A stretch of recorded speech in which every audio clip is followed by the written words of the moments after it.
Chapter 1. The Scent of Death.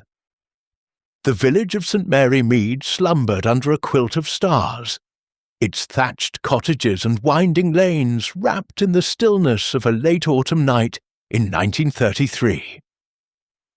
Thorne's bakery, nestled at the heart of the high street, should have been as peaceful as the rest, its warm lights extinguished hours ago.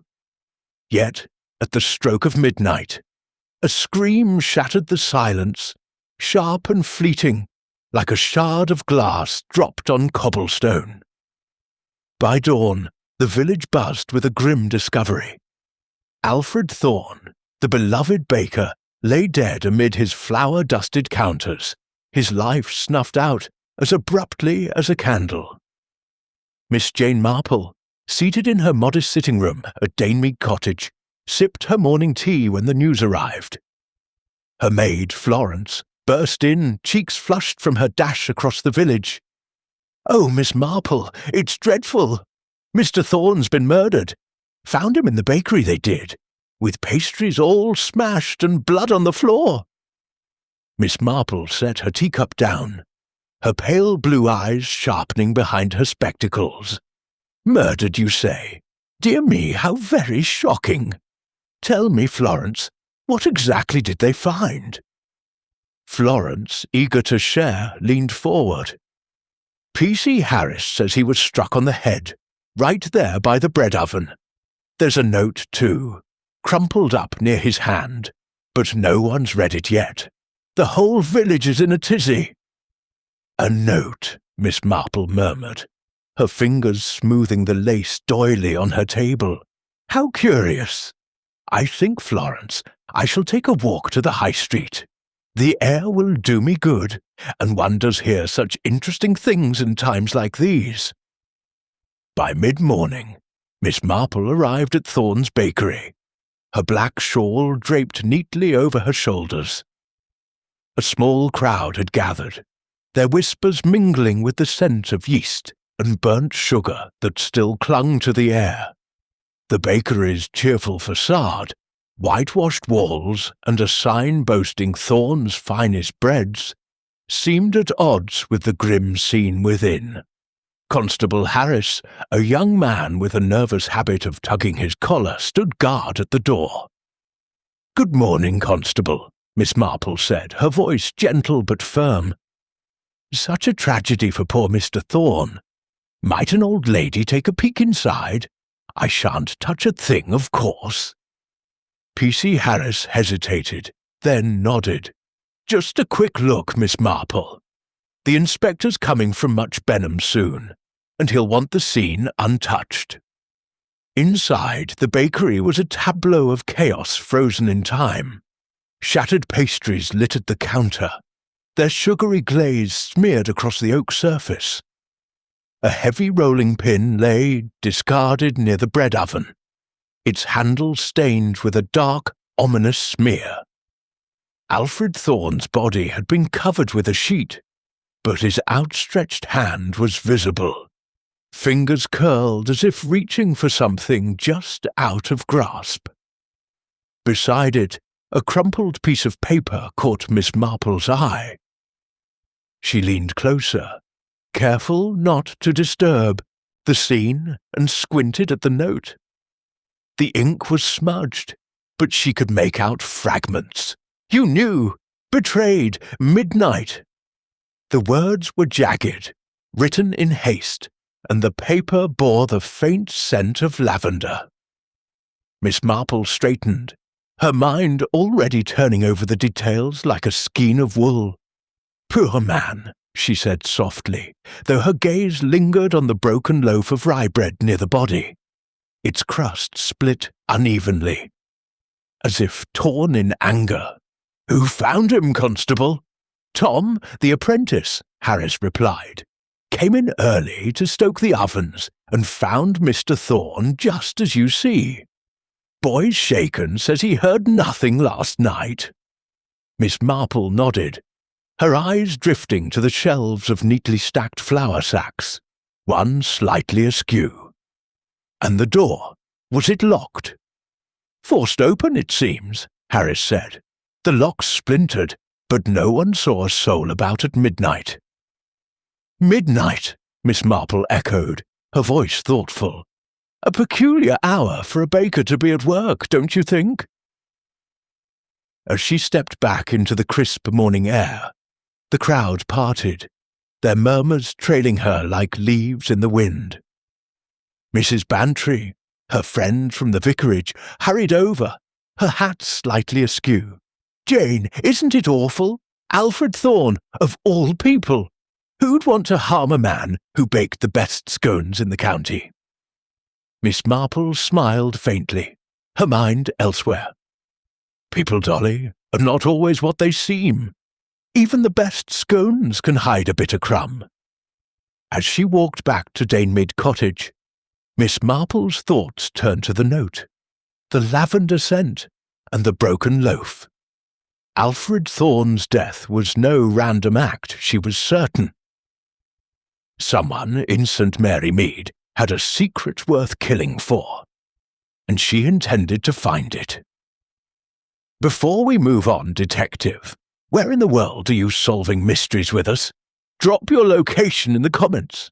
And if you're craving more twisted tales, hit subscribe. Tomorrow's case file gets even darker. Stay sharp. Chapter 2. Whispers in the Flower Dust. The sun climbed higher over St. Mary Mead, casting golden light through the mullioned windows of the village tea-room, where the air was thick with the scent of brewed tea and murmured speculation. Miss Jane Marple, seated at a corner table with a pot of Earl Grey, observed the gathered villagers with the quiet intensity of a cat watching a bird cage. The murder of Alfred Thorne had set tongues wagging, and Miss Marple knew that gossip, like flour, often concealed a grain of truth. Mrs. Bantry, her friend from the vicarage, joined her, sliding into the chair opposite with a rustle of tweed. "Jane, the village is positively buzzing. Everyone's got a theory about poor Mr. Thorne. Some say it was a robbery gone wrong. Others think it's that rival baker from Lower Mead, Mr. Gibbs, settling a grudge." Miss Marple poured tea, her movements deliberate. "A grudge, Dolly. How interesting. Do tell me more about this Mr. Gibbs." "Oh, he's a sour sort," Mrs. Bantry said, lowering her voice. "Opened his bakery 2 years ago and swore he'd outdo Thorne's. They've been at odds ever since. Something about a stolen recipe for lavender scones. Can you imagine killing over a scone?" Miss Marple's lips twitched into a faint smile. "People have killed for less, my dear, but a recipe does make one curious. Lavender, you say?" Her mind flickered to the note by Alfred's body, its faint lavender scent lingering like a clue. The tea-room door jingled, and in walked Clara Thorne, Alfred's widow, her face pale beneath a black veil. The room hushed, then erupted into sympathetic murmurs. Clara, a woman of 40 with sharp cheekbones and weary eyes, nodded politely but kept her distance, settling at a table near the counter. Miss Marple noted the stiffness in her posture, as if she carried a weight heavier than grief. "She doesn't seem herself," Mrs. Bantry whispered. "Mind you, losing a husband would shake anyone, but Clara's always been so composed." "Grief is a curious thing," Miss Marple replied, her eyes on Clara's hands, which twisted a handkerchief with restless precision. "It reveals as much as it conceals."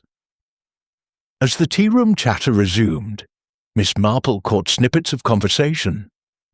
The bakery's apprentice, Tom Harris, a lanky lad of 17, was mentioned frequently. "Heard he argued with Mr. Thorne last week," said Mrs. Price, the postmistress, to her companion. "Something about wages. Boys got a temper, they say."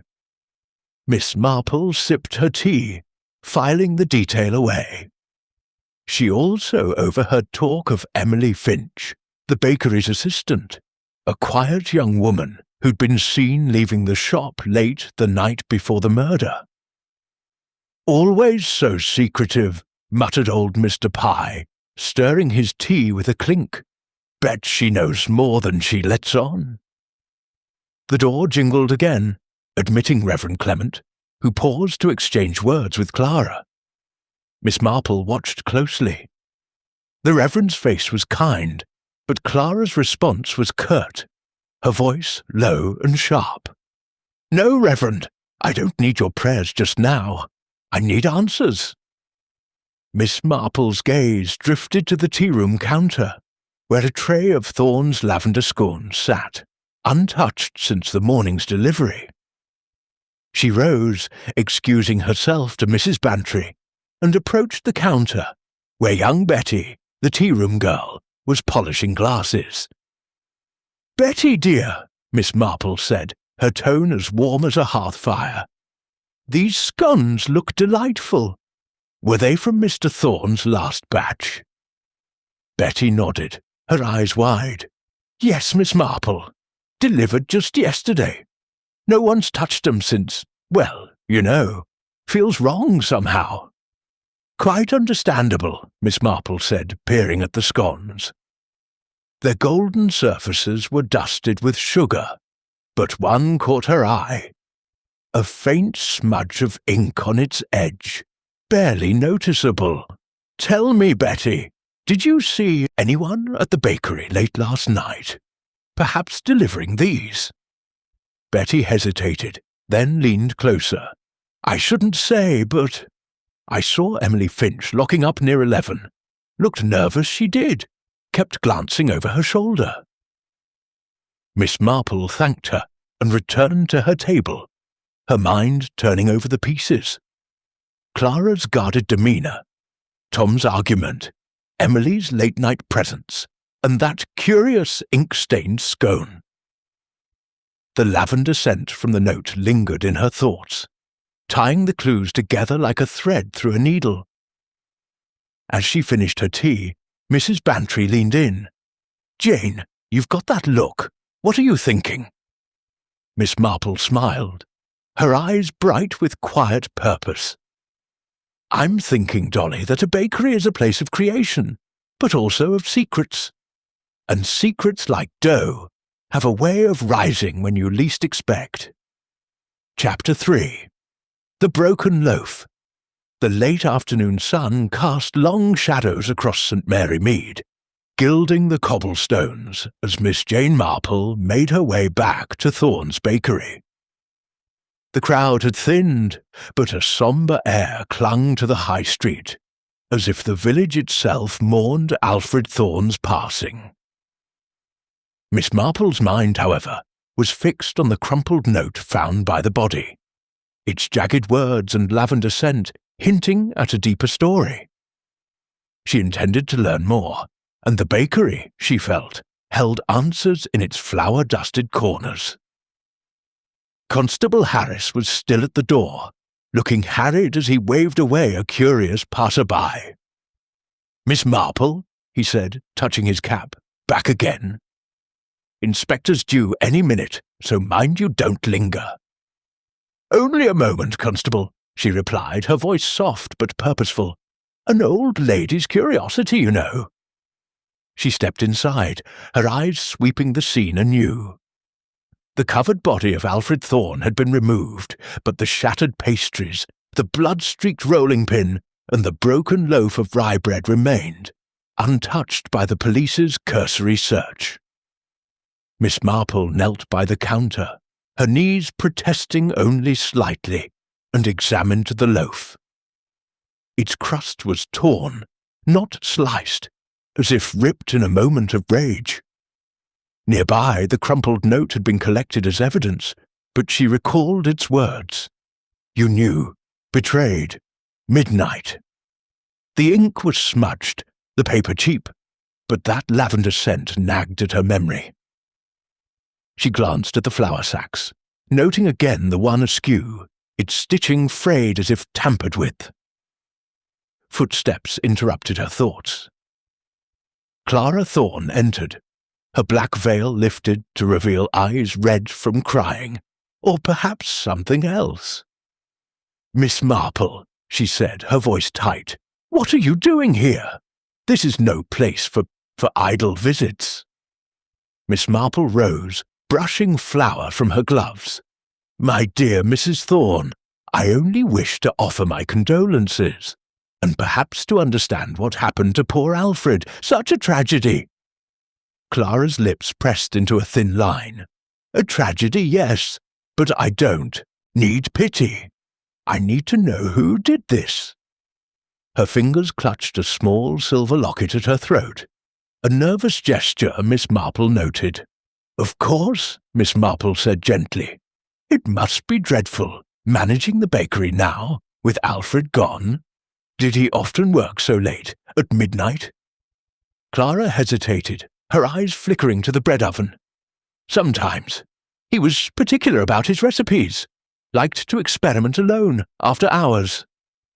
"Alone?" Miss Marple echoed, her tone mild. "Yet the door was forced, I hear. Curious, don't you think, for a man so careful?" Clara's face hardened. "I don't know what you're implying, Miss Marple. Alfred had no enemies. He was a good man." Before Miss Marple could reply, a young man burst in. Tom Harris, the apprentice, his face pale and his apron smeared with flour. "Mrs. Thorne, I found something in the back. You need to see it." His voice trembled, and his eyes darted to Miss Marple, as if unsure whether to continue. "What is it, Tom?" Clara snapped, her composure slipping. "Speak up." Tom glanced at the constable, then lowered his voice. "It's a letter, hidden in the flour bin. It's got Mr. Thorne's writing on it, but it's addressed to someone else."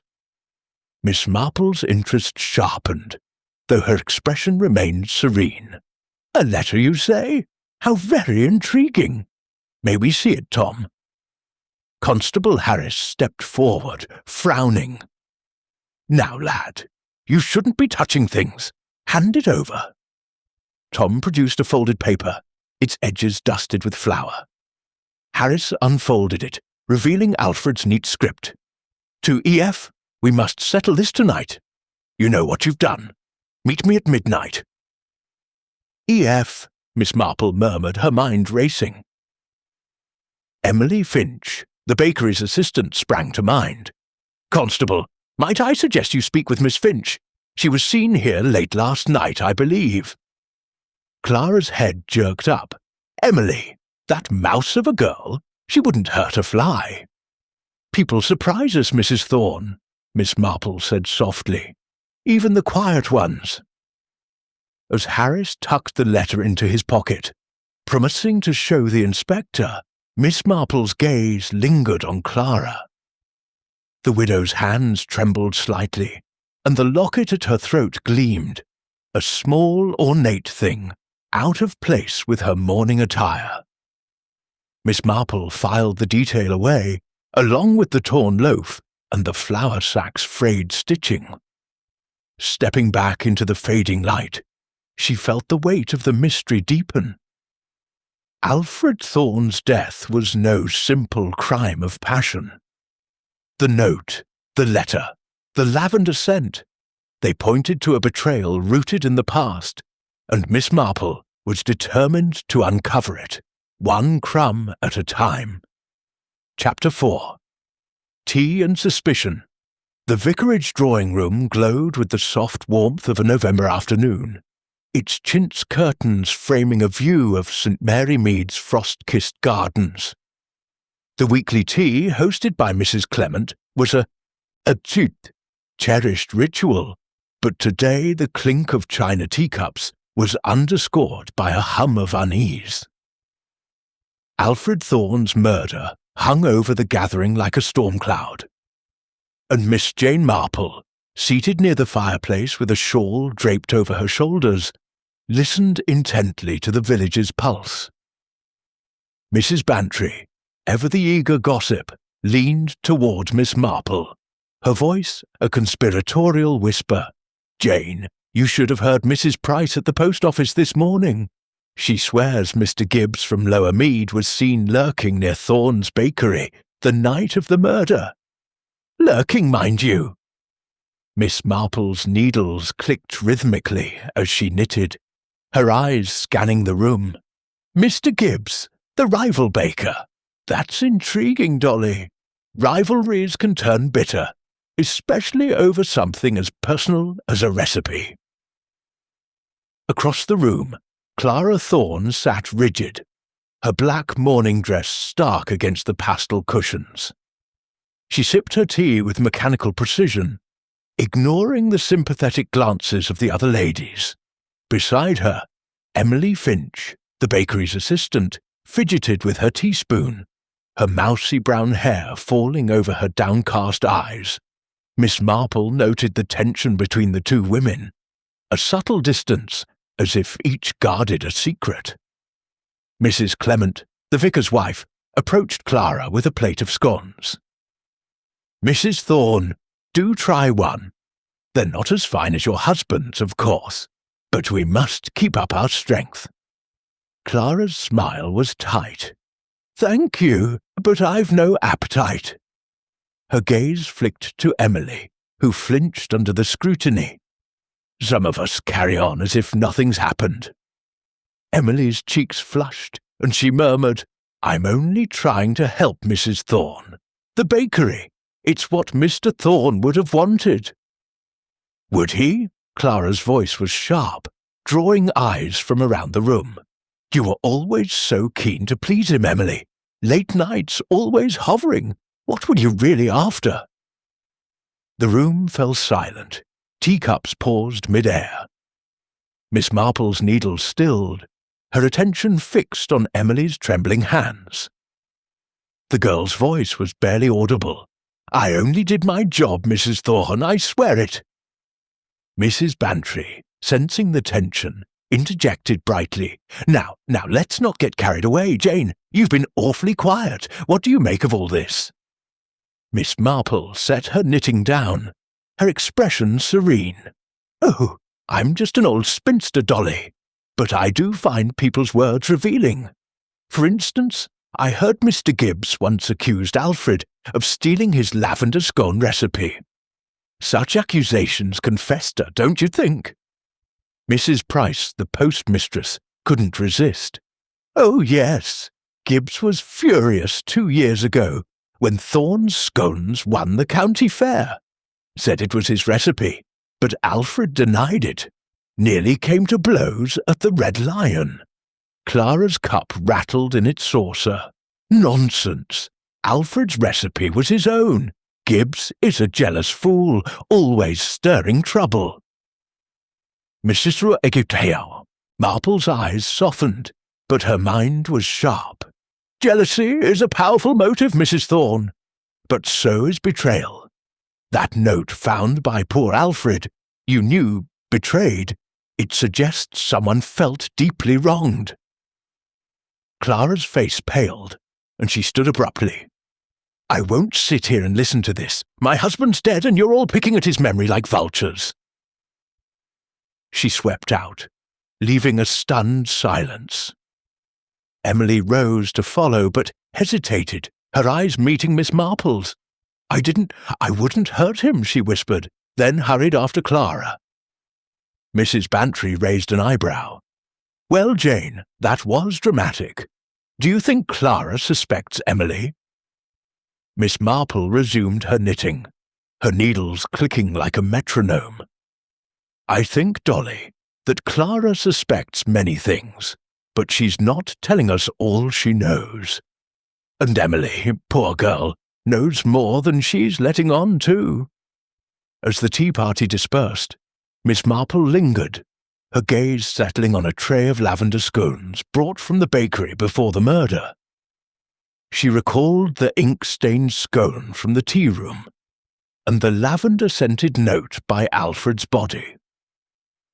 A pattern was forming, like stitches in a scarf, and she suspected the rivalry with Gibbs was only the crust of a much deeper pie. Stepping into the chilly evening, Miss Marple pulled her shawl tighter. The village clock chimed, and she thought of the letter Tom had found, addressed to E.F. Was it Emily Finch or another? And why did Clara's locket, engraved with a delicate L, seem so out of place? The answers, she knew, lay in the shadows of St. Mary Mead, waiting to be needed into the light. Chapter 5. The Midnight Hour. The evening mist curled through St. Mary Mead like a whisper, softening the edges of the village's thatched roofs and lamp-lit windows.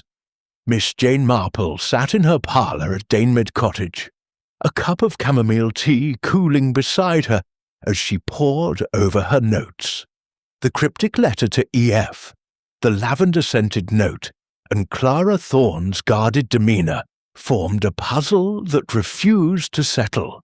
Tonight, she resolved to reconstruct the hours before Alfred Thorne's death, certain that the midnight hour held the key to the murder. Miss Marple's thoughts were interrupted by a knock at the door. Florence, her maid, ushered in Reverend Clement, his face etched with concern. "Miss Marple, I hope I'm not intruding," he said, settling into a chair. "The village is restless, and I thought you might have insights about poor Alfred's death." Miss Marple smiled, her eyes bright with quiet curiosity. "You're kind to think of me, Reverend. I've been considering the timing of the murder. Midnight is such an odd hour for a baker to be at work, don't you think? Unless he was expecting someone."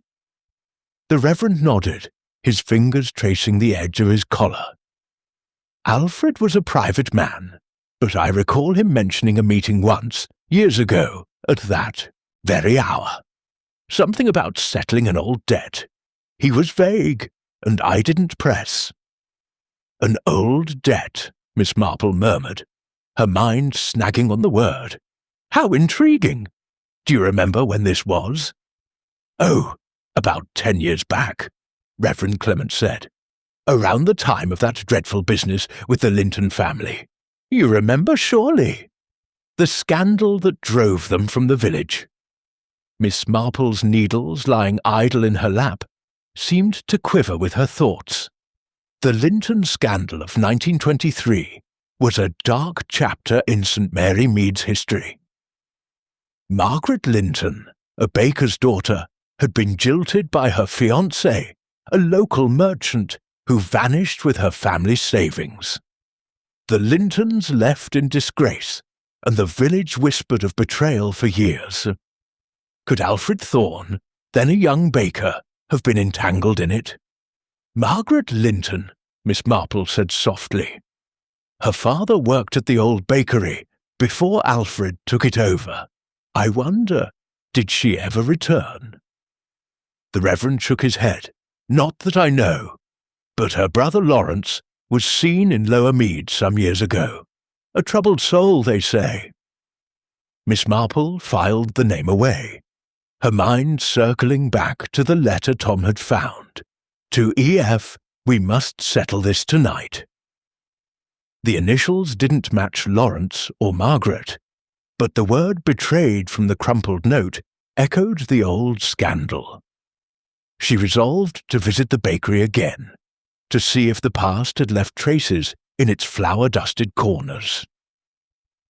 The next morning, Miss Marple arrived at Thorne's bakery just as the sun peeked over the horizon. Constable Harris, looking weary, allowed her a brief look inside, muttering about the inspector's delay. The bakery was quieter now, the chaos of the murder scene tidied, but not erased. Miss Marple's eyes fell on the flour sack she'd noticed before, its stitching still frayed. Kneeling carefully, she ran her fingers along the seam and felt a faint crinkle within. "Constable!" she called, her voice calm but firm. "Might you open this sack? I believe there's something inside." Harris, sceptical but obliging, slit the stitching with his pocket-knife. Tucked within the flour was a small, yellowed envelope, addressed simply to L. Inside was a single sheet, dated 1923, in a woman's elegant hand. "Alfred, you promised me everything, then took it all. I'll never forgive you." Miss Marple's heart quickened. The lavender scent clung to the paper, faint but unmistakable. "L?" she murmured. "Lawrence Linton? Or perhaps Margaret, whose maiden name began with an L? And why had Alfred kept this hidden for a decade?" As Harris bagged the letter for evidence, Miss Marple's gaze drifted to the bread oven, its iron door slightly ajar. She stepped closer, noting a faint scratch on the handle, as if something had been wedged there.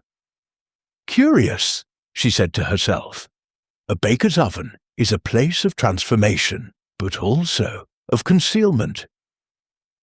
Outside the Payot village was stirring, and Miss Marple caught sight of Emily Finch hurrying down the street, her coat pulled tight against the chill. The girl's nervous glance over her shoulder reminded Miss Marple of Betty's account. Emily locking up the bakery at 11, just before the murder. Was she running from something, or to it? As she walked back to Danemead Cottage, Miss Marple's thoughts wove together. The Linton scandal, the hidden letter, Clara's locket engraved with an L, and the midnight meeting that ended in death. The past, she sensed, was not buried but rising, like dough left too long in the warmth. Chapter 6. Shadows in the Oven. The air in St. Mary Mead carried a crisp bite as Miss Jane Marple approached Thorne's bakery under the grey dawn of the following day. The village was still reeling from Alfred Thorne's murder, and whispers of the Linton scandal had begun to resurface, stirred by the yellowed letter found hidden in the flour sack. Miss Marple's mind turned over the clues: the lavender-scented note, the letter addressed to L, and the scratch on the oven door, each a thread in a tapestry of betrayal. Today, she hoped the bakery would yield more. Constable Harris was absent, replaced by a young policeman who nodded distractedly as Miss Marple slipped inside, her black shawl blending with the shadows. The bakery felt colder now, its warmth snuffed out with Alfred's life. The counter, still dusted with flour, bore the faint outline of where the broken loaf had lain. But it was the bread oven that drew her attention, its iron door now fully closed. As if someone had been at work since her last visit. Miss Marple knelt, her eyes tracing the scratch on the handle. It was deeper than she'd first thought, a jagged gouge that suggested force. She opened the door, peering into the sooty interior. A faint glint caught her eye, a shard of glass, half buried in ash. She retrieved it with her handkerchief, noting its sharp edge and the faint trace of a sticky residue, not unlike sugar glaze. "Now, what were you doing here?" she murmured, tucking the shard away. Footsteps echoed behind her, and Miss Marple turned to see Tom Harris, the apprentice, his face pale and streaked with soot. "Miss Marple," he stammered, clutching a broom. I was just cleaning up. The inspector said we could start tidying, now the body's gone." "Cleaning? At this hour?" Miss Marple's tone was gentle, but her eyes were sharp. "You're very dedicated, Tom. But the oven, I see, has been used recently. Was that you?" Tom's gaze darted to the oven, his hands tightening on the broom. "No, ma'am. I stoked it yesterday to burn some old papers. Mr. Thorne used to do that sometimes, burn receipts and such." "Receipts," Miss Marple echoed, her mind snagging on his nervous tone. "And did you burn anything last night, after the inspector left?" Tom flushed, his eyes dropping. "No, ma'am. I swear it." Miss Marple smiled, her expression disarming. "Of course, dear. but you'll forgive an old lady's curiosity. I found a piece of glass in the oven, you see, most peculiar for a baker's fire." Tom's face drained of colour, and he muttered something about needing to fetch water before hurrying out. Miss Marple watched him go, her thoughts racing. The glass shard, the fresh ash, Tom's unease. It suggested someone had tried to destroy evidence, and recently. But what? A bottle, perhaps, or a vial? The residue hinted at something sweet, or perhaps medicinal. As she stepped outside, she caught sight of Mr. Gibbs, the rival baker from Lower Mead, lingering across the street. His broad frame and sour expression were unmistakable, and he was staring at the bakery with an intensity that belied mere curiosity.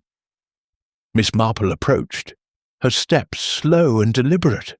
"Good morning, Mr. Gibbs," she said, her voice warm. "Such a sad business about Mr. Thorne. I hear you two had a bit of a rivalry." Gibbs's eyes narrowed, but he tipped his hat. "Sad, yes, but Alfred brought it on himself, always acting high and mighty with his scones. Stole my recipe, he did, and never admitted it." "The lavender scones," Miss Marple said, nodding. "A recipe worth fighting for, I imagine. Were you ever tempted to confront him, perhaps late at night?" Gibbs stiffened, his jaw tight. "I don't skulk about at midnight, Miss Marple. I've my own shop to run. If you're looking for trouble, ask that apprentice of his. Tom was always muttering about wages, and I saw him near the bakery 2 nights ago, looking shifty." Miss Marple thanked him, her mind noting the discrepancy. Tom had claimed to be home the night of the murder, yet Gibbs placed him nearby. And the glass in the oven, could it be linked to the lavender scent? Perhaps a vial of perfume or poison? She recalled Clara's locket, engraved with an L, and the letter from 1923. The Linton scandal loomed larger, its shadows stretching across the years. As she walked back to Mead Cottage, the village clock struck 7, its chimes a reminder of time's relentless march. Someone had tried to erase a clue in the oven's fire, but they'd left a trace behind. Miss Marple's needles would soon stitch these threads together, but for now, the killer's shadow lingered, as elusive as smoke. Chapter 7. The Baker's Apprentice. The morning mist hung low over St. Mary Mead, veiling the village in a ghostly hush, as Miss Jane Marple made her way to the bakery's back alley. The discovery of the glass shard in the oven and Tom Harris's nervous demeanour had sharpened her suspicions. The young apprentice, with his flushed cheeks and evasive answers, was hiding something, and Miss Marple intended to find out what.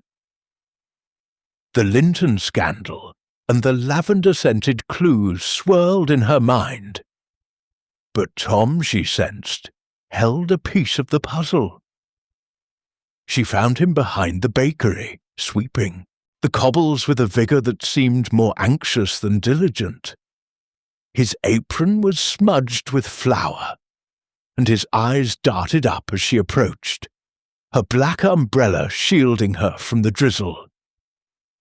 "Good morning, Tom," she said, her voice as warm as a fireside. "You're up early, despite all this trouble." Tom paused, gripping the broom like a lifeline. "Morning, Miss Marple. Just keeping busy. Mrs. Thorne wants the place tidy for when we reopen." "Very commendable," Miss Marple said, her eyes gentle but piercing. "It must be difficult, working here after what happened to poor Mr. Thorne. You were fond of him, I suppose?" Tom's gaze dropped to the cobbles. "He was all right.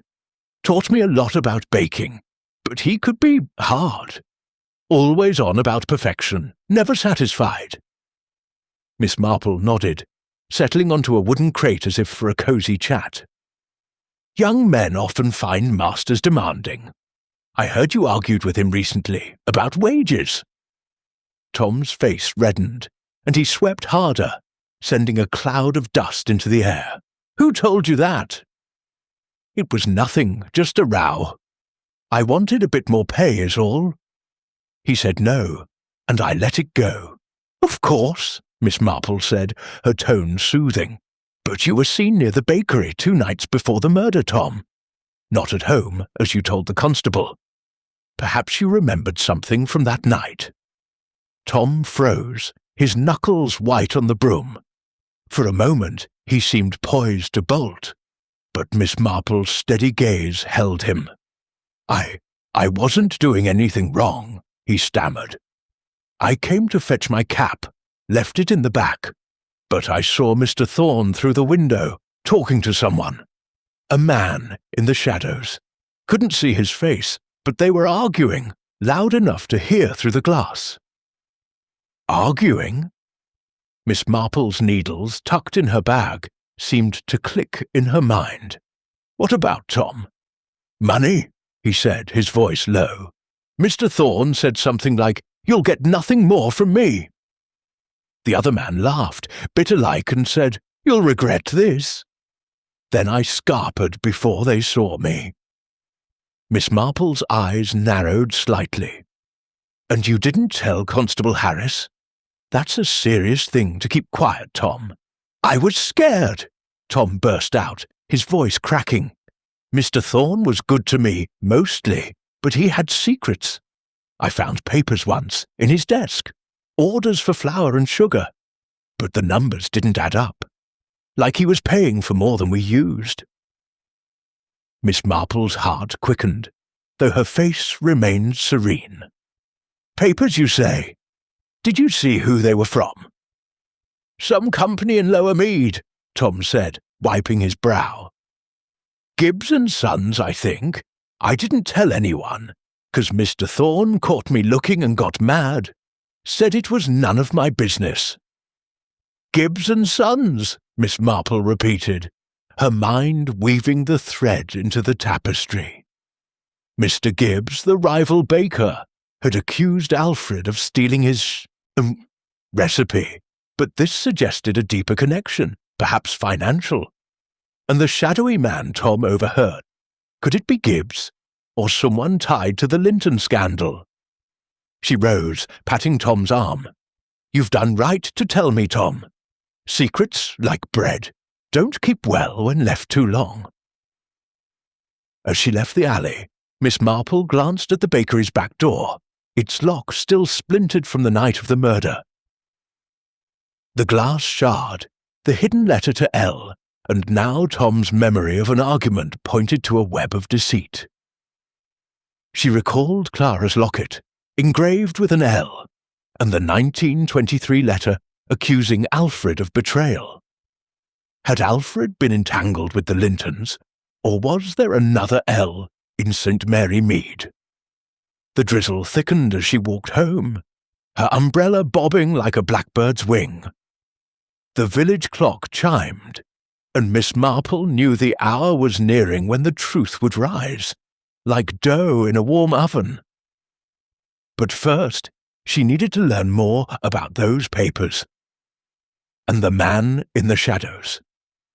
Chapter 8. A Recipe for Revenge. The late afternoon sun dipped low over St. Mary Mead, casting a golden glow through the bakery's windows as Miss Jane Marple stepped inside Thorne's bakery. The air was heavy with the lingering scent of yeast and a new tension, as if the walls themselves held their breath. Tom's revelation about the argument he'd overheard and the suspicious papers from Gibbs and Sons had deepened the mystery, and Miss Marple was determined to stir the pot. A confrontation was brewing, and she suspected it would reveal more than flour dust. Inside, Clara Thorne stood behind the counter, sorting through a stack of invoices with a grim expression. Emily Finch was nearby, polishing a display case with nervous energy, her eyes darting to Clara every few seconds.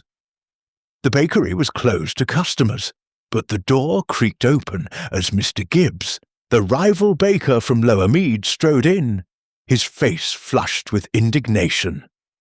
"Clara!" Gibbs barked, ignoring Miss Marple's quiet presence near the bread racks. "I've had enough of this nonsense. Your husband's lies are still costing me, even in death. Those invoices, pay up, or I'll take this to the magistrate." Clara's head snapped up, her eyes blazing. "How dare you, Gibbs? Alfred's gone, and you come here demanding money. You've hated him for years, ever since those wretched scones." Gibbs slammed a fist on the counter, sending a flour tin rattling. "He stole my recipe, and you know it. Then he had the gall to undercut my prices with those dodgy deals. I found his orders, flour and sugar at half my cost. How'd he manage that, eh?" Emily flinched, dropping her cloth, but Clara's voice was ice-cold. "Get out, Gibbs. You're a liar and a bully, and if you think you can slander Alfred now, you're mistaken." Miss Marple, unnoticed in the corner, stepped forward, her voice soft but cutting through the tension like a knife through dough. "Mr. Gibbs, you mentioned dodgy deals. Might those be the papers Tom found, from Gibbs and Sons? I believe they showed discrepancies in Alfred's orders." Gibbs froze, his bluster fading. "What papers?" "I don't know what you're talking about, Miss Marple." Clara's eyes narrowed, but before she could speak, Emily burst out, "It's not true!" Mr. Thorne wasn't cheating anyone. He was trying to protect the bakery. Her voice cracked, and she covered her mouth as if she'd said too much. Miss Marple's gaze settled on Emily, gentle but unrelenting. "Protect it from what, dear? You were here late the night he died, weren't you? Perhaps you saw something or someone." Emily's face crumpled, and she sank onto a stool. "I didn't mean to. I was only helping him. He asked me to stay late, to sort the books. He said someone was threatening him, but he wouldn't say who. I saw a shadow outside, near the back door, just before I left at 11. "A shadow," Miss Marple repeated, her mind racing. "The same shadow Tom heard arguing with Mr. Thorne, perhaps? And these threats, did they involve money, or something more personal?" Emily's eyes filled with tears, but Clara cut in, her voice sharp. "Enough, Emily! You've caused enough trouble, always sniffing around Alfred's business. Were you after his money too, or just his secrets?" The accusation hung in the air, and Gibbs seized the moment. "Sounds like you've got plenty of secrets yourself, Clara. That locket of yours, always clutching it. Got something to hide?" Clara's hand flew to the silver locket at her throat, engraved with an L. Her face paled, but she said nothing, her lips pressed into a thin line. Miss Marple noted the gesture, her thoughts circling back to the 1923 letter accusing Alfred of betrayal, signed by an L. Was Clara hiding a connection to the Linton scandal? As Gibbs stormed out, muttering threats, Miss Marple approached Emily, her tone soothing. "My dear, if you know anything more, it's best to share it. Secrets like yeast only grow in the dark." Emily hesitated, then whispered, "There was a vial, in the office, hidden in a drawer. I saw it a week ago when I was cleaning. It smelled of lavender, but Mr. Thorne took it away when he saw me looking." Miss Marple's heart quickened, recalling the glass shard in the oven. Its sticky residue hinting at something sweet or sinister. A vial of lavender, perhaps poison, tied to the note's scent and the murder. But whose hand had wielded it? As she left the bakery, the village clock chimed, its notes sharp in the cooling air. Clara's locket, Emily's fear, Gibbs's fury, and the shadow at the back door wove a tighter web. Miss Marple knew the truth was rising, but a new clue, the lavender vial, had shifted her suspicion to an unlikely figure, one whose quiet presence masked a deeper motive. Chapter 9. The village clock chimes. The evening, shadows stretched long across St. Mary Mead, painting the high street in hues of twilight, as Miss Jane Marple walked towards the village square. The confrontation at Thorne's bakery had left her with fresh threads to weave. Emily's mention of a lavender-scented vial, Clara's defensive grip on her locket, and Gibbs's accusations of financial deceit. But it was the murder weapon, the heavy rolling pin stained with blood, that nagged at her. Its polished oak handle, carved with a subtle floral pattern, seemed too fine for a baker's tool, and Miss Marple suspected its origins might point to the killer. She paused at the village clock, its steady ticks echoing through the quiet. The clock tower, maintained by Mr. Elias Cobb, a local craftsman known for his intricate woodwork, stood sentinel over St. Mary Mead. Miss Marple recalled seeing a similar floral carving on a mantelpiece at the vicarage, crafted by Cobb years ago. Could the rolling pin be his work? She decided a visit to his workshop was in order. Mr. Cobb's shop, a cluttered haven of sawdust and polished wood, sat at the edge of the village. The old craftsman, his hands gnarled from years of carving, looked up from his workbench as Miss Marple entered, her umbrella tapping lightly on the floorboards. "Miss Marple," he said, wiping his brow, "didn't expect you here. Come about the clock, have you?" "Not quite, Mr. Cobb," she replied, her voice warm but purposeful. "I was admiring a rolling pin at Thorne's bakery. Such fine craftsmanship, with a floral pattern. One of yours, perhaps?" Cobb's eyes flickered, and he set down his chisel. "Might be. I've made a few for the bakery over the years. Alfred liked my work, said it gave his tools a bit of class." Miss Marple nodded, her gaze drifting to a display of carved utensils on the wall, each etched with the same delicate flowers. "The one I saw was distinctive. Used in a terrible way, I'm afraid. It was the murder weapon." Cobb's face paled, and he leaned against the bench. "Murder weapon? My rolling pin. Good Lord, I never thought—" He trailed off, his fingers tracing a half-finished carving. "It's a sad business," Miss Marple said gently. "But I wonder, Mr. Cobb, did you ever make such a piece for anyone else? Someone who might have visited the bakery that night?" Cobb hesitated, his eyes darting to a ledger on the counter. I sold one to Mrs. Thorne years back as a gift for Alfred.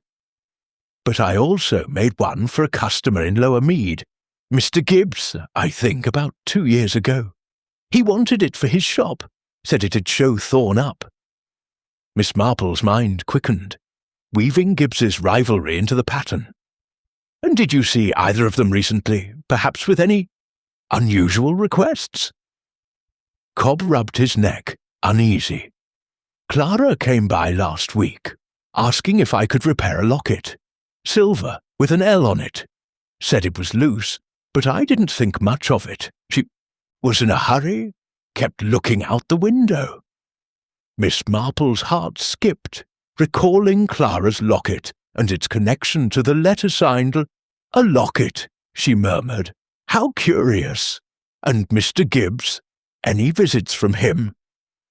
"Not since last month," Cobb said. "He was sore about something, muttering about Alfred cheating him. Didn't say what, though." Thanking him, Miss Marple stepped back into the evening chill, the village clock chiming 8 as she walked home. The rolling pin's origin tied Clara and Gibbs to the crime, but the locket's repair suggested Clara was guarding more than grief. Was she protecting a secret tied to the Linton scandal, or something closer to home? And the lavender vial Emily mentioned, could it have held poison, its glass shattered in the oven to hide the truth? As she reached Mead cottage, Miss Marple paused, her eyes on the starlit sky. The net was tightening, with Clara, Gibbs, and Emily caught in its threads. But another figure loomed in her thoughts. The shadowy man Tom had overheard, whose bitter laugh echoed in the midnight hour. The clock's chimes seemed to urge her on, and Miss Marple knew the next piece of the puzzle would bring the killer's face into sharper focus. Chapter 10. Secrets in the Dough. The morning light filtered through the lace curtains of Mead cottage, casting delicate patterns across Miss Jane Marple's parlour. She sat with a cup of tea, her knitting idle, as her mind sifted through the clues. The carved rolling pin, Clara's locket, the lavender-scented vial, and the shadowy figure Tom had overheard. The connection to the Linton scandal lingered, but Mr. Cobb's mention of financial disputes between Alfred Thorne and Mr. Gibbs pointed to a more immediate motive: greed. Miss Marple suspected the bakery's records held answers, and she resolved to examine them. She arrived at Thorne's bakery just as Constable Harris was leaving, his notebook tucked under his arm. "Miss Marple," he said, tipping his cap, "the inspector's letting us look through the office today. You're welcome to poke about, but don't expect much. Just bills and receipts."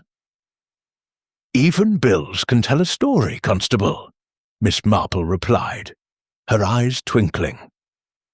She stepped into the small office behind the bakery counter, where a cluttered desk held a leather-bound ledger, its pages yellowed with age.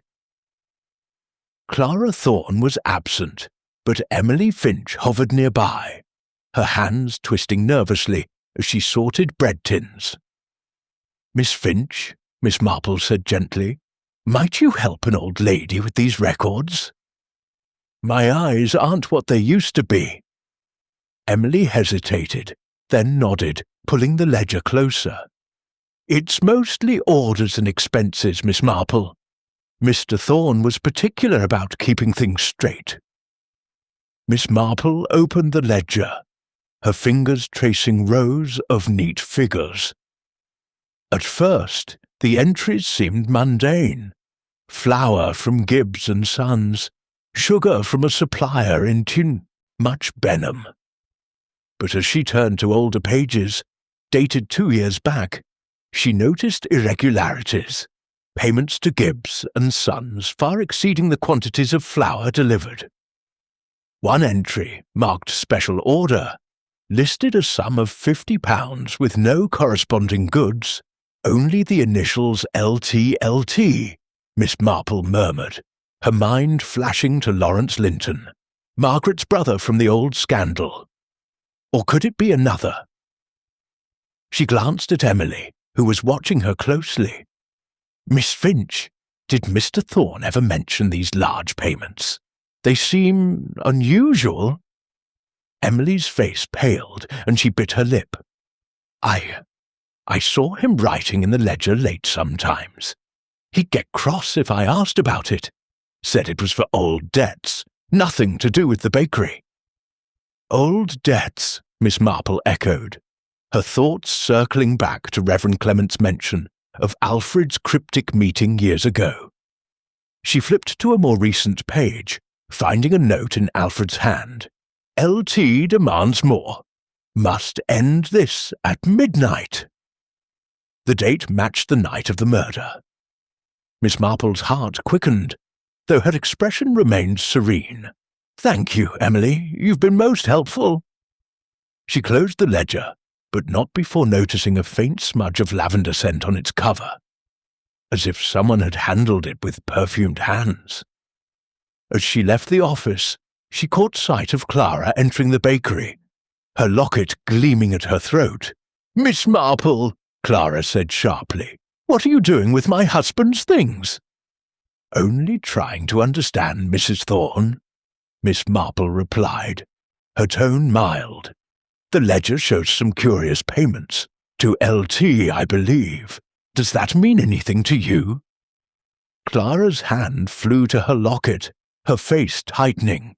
"You're meddling in things that don't concern you. Those are private matters, long settled." Miss Marple smiled, but her scientists are actively searching for habitable exoplanets, with thousands identified, though none are confirmed Earth-like yet.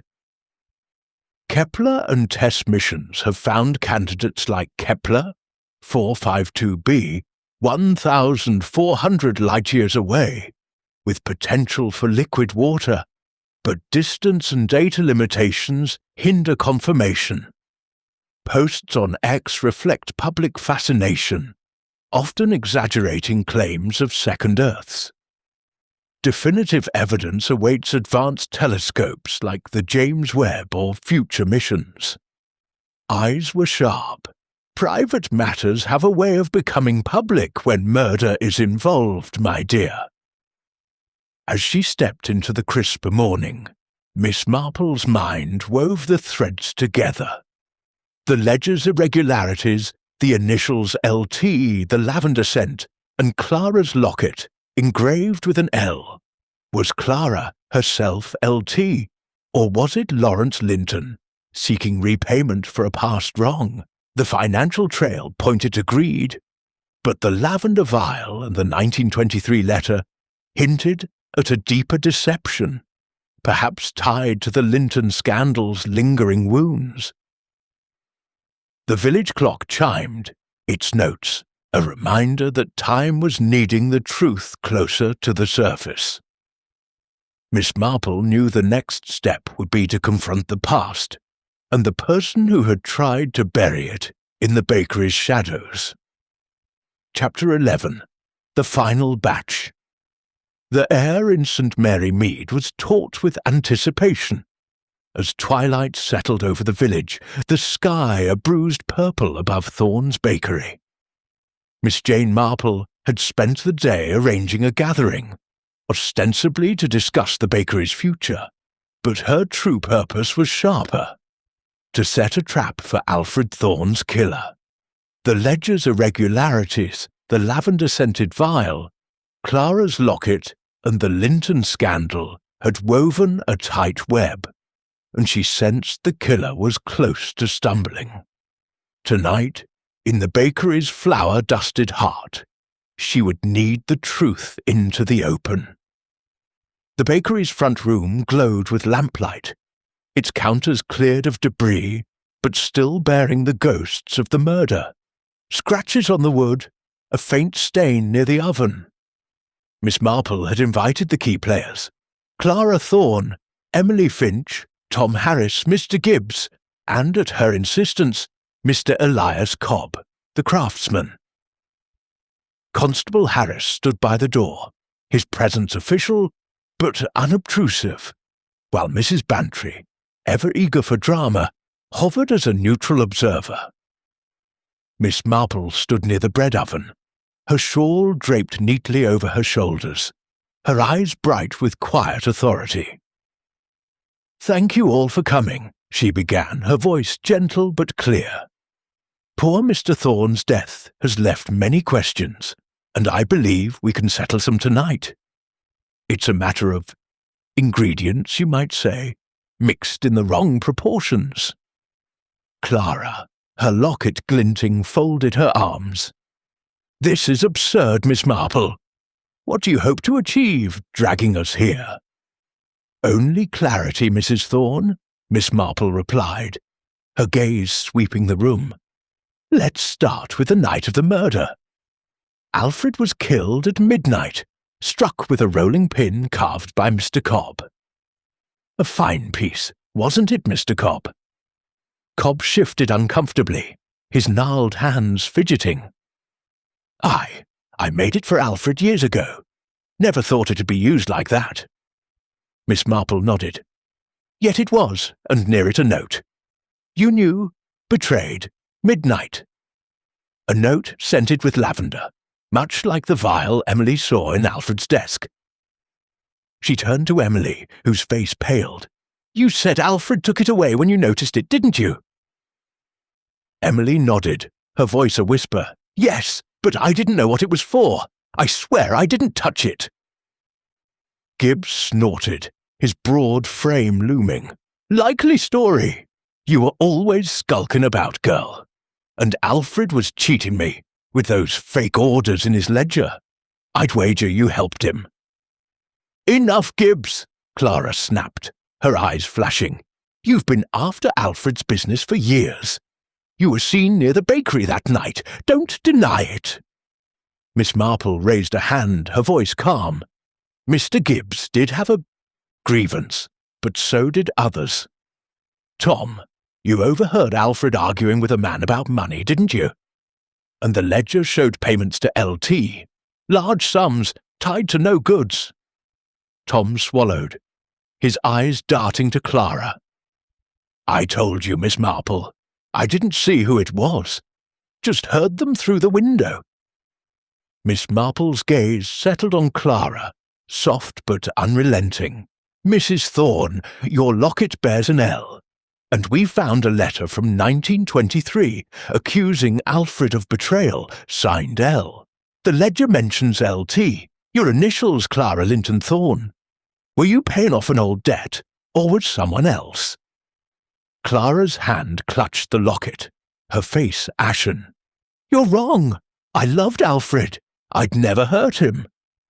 "But someone did," Miss Marple said, stepping closer to the oven. "And they tried to hide an evidence. A glass vial, perhaps, shattered in this oven. I found a shard sticky with residue. Poison, I suspect, meant to weaken Alfred before the fatal blow." The room tensed, eyes flicking between suspects. Then Emily gasped, pointing to the counter. "There, look!" A small, glinting object lay in the shadows, a broken piece of a locket chain, engraved with a tiny L. It hadn't been there moments ago. Clara's hand flew to her throat, finding her locket gone. That's not mine," she stammered, but her voice cracked. Miss Marple's eyes gleamed. "Someone dropped this, hoping to shift blame. But the killer didn't expect us to gather here, did they? The truth, like dough, rises under pressure." A sudden movement broke the silence. Tom lunged for the door, but Constable Harris blocked him. "Stay put, lad," Harris barked. Miss Marple's voice was steady. "Tom, you burnt papers in the oven, didn't you? Papers that tied you to LT, not Clara, but Lawrence Linton, your uncle, who demanded money from Alfred for years, blaming him for the family's ruin. You helped him, didn't you?" Tom's face crumpled, his voice a whisper. "I didn't mean to. Uncle Lawrence said Alfred owed us. I slipped laudanum from the vial into his tea, just to make him talk. But he fell, hit his head. I panicked, used the rolling pin. The room gasped, but Miss Marple's expression was serene. And the locket piece! You took it from Clara's desk, to frame her." Tom sank to his knees, sobbing. Clara stared, her anger melting into shock. Gibbs muttered, "Blasted fool," while Emily wept quietly. Miss Marple turned to Harris. "Constable, I believe you have your man, but there's more to this story, I think, tied to the past." As Harris led Tom away, Miss Marple's gaze lingered on Clara, whose hand still hovered where her locket had been. The trap had worked, but the final truth, Lawrence Linton's role, remained just out of reach. Chapter 12. The Midnight Truth. The lamplight in Thorne's bakery flickered as Miss Jane Marple stood in the quiet shop, the air still heavy with the scent of flour and the weight of Tom's confession. The gathered villagers, Clara Thorne, Emily Finch, Mr. Gibbs, Mr. Cobb, and Mrs. Bantry, stood in a hushed circle, their faces a mix of shock and relief. Tom's admission to slipping laudanum into Alfred's tea and striking him with the rolling pin had unravelled part of the mystery. But Miss Marple knew the threads of the Linton scandal, and the initials LT held a deeper truth. Tonight, she would reveal the final twist. Miss Marple's voice, soft but commanding, broke the silence.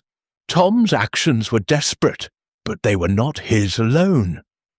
The ledger's payments to LT, the lavender-scented note, and the letter from 1923 all point to a wound that never healed, the Linton scandal. Let us piece it together, shall we? Clara clutched her shawl, her face pale. What more is there, Miss Marple? Tom confessed. It's done. Not quite, Mrs. Thorne, Miss Marple said, her eyes gentle but piercing. Tom mentioned his uncle, Lawrence Linton, demanding money from Alfred. But why? The answer lies in 1923, when Margaret Linton was betrayed, her family's savings stolen by her fiancé, who vanished. Alfred Thorne was that fiancé, wasn't he? The room gasped. Clara's hand flew to her throat, where her locket no longer hung. That's nonsense! Alfred was a good man. Miss Marple stepped closer, her voice steady. He was in many ways, but he carried a secret. The letter to L, found in the flour sack, was from Margaret, accusing him of taking everything. Alfred used her savings to buy this bakery, didn't he? And you, Clara, Margaret's sister, knew. Clara's eyes widened, her voice a whisper. How did you know? The locket, Miss Marple said. Engraved with an L for Linton, not Thorne. You wore it as a reminder of your sister, but also of Alfred's debt. The payments to LT, Lawrence Thorne, your cousin, were reparations funneled through Gibbs and Sons to hide the truth. Alfred paid Lawrence to keep silent about his past. Gibbs sputtered, "My company! I never—" "You didn't know," Miss Marple interjected. "Alfred used your firm's name to disguise the payments. But Lawrence grew greedy, didn't he? He came that night, demanding more, and Tom, loyal to his uncle, helped plan a confrontation." Emily, tears streaming, spoke up. "I saw the vial, Miss Marple. It was laudanum, wasn't it? Tom used it, but was Lawrence there?" Miss Marple nodded. Lawrence was the shadow Tom overheard, arguing with Alfred at midnight. Tom slipped laudanum into Alfred's tea to weaken him, hoping Lawrence could force a confession. But Alfred collapsed, struck his head, and Tom, in panic, used the rolling pin to make it look like murder. Lawrence fled, leaving Tom to face the consequences. Mrs. Bantry gasped. "So Lawrence is the real villain?" "Not quite," Miss Marple said, her gaze softening on Clara. "Lawrence was bitter, but Clara, you knew of his demands. You tried to protect Alfred by hiding the locket's significance, even repairing it to keep it close. But when Tom dropped that locket piece tonight, you realized he'd taken it to frame you." Clara sank onto a stool, sobbing. "I loved Alfred, despite his past. I thought the payments would end it, but Lawrence wouldn't stop. I didn't know Tom would kill him." Miss Marple placed a hand on Clara's shoulder. "You carried a heavy burden, my dear. Tom's actions were his own, spurred by Lawrence's greed, but the truth has risen, like dough in the oven." Constable Harris stepped forward. "We'll find Lawrence, Miss Marple. He's got questions to answer." As the group dispersed, Emily approached Miss Marple, her voice trembling. "Will the bakery stay open, Miss Marple?" "It's all Clara has left." Miss Marple smiled, her eyes warm. "With your help, Emily, and the village's support, I believe it will. St. Mary Mead has a way of healing its wounds." The village clock chimed midnight as Miss Marple stepped into the cool night. the bakery's lights fading behind her. The Linton scandal, buried for a decade, had claimed Alfred's life. But Clara and Emily would rebuild, and Lawrence would face justice. Miss Marple pulled her shawl tighter, satisfied that the truth, like a well-baked loaf, had been brought to light, leaving St. Mary Mead to rise anew.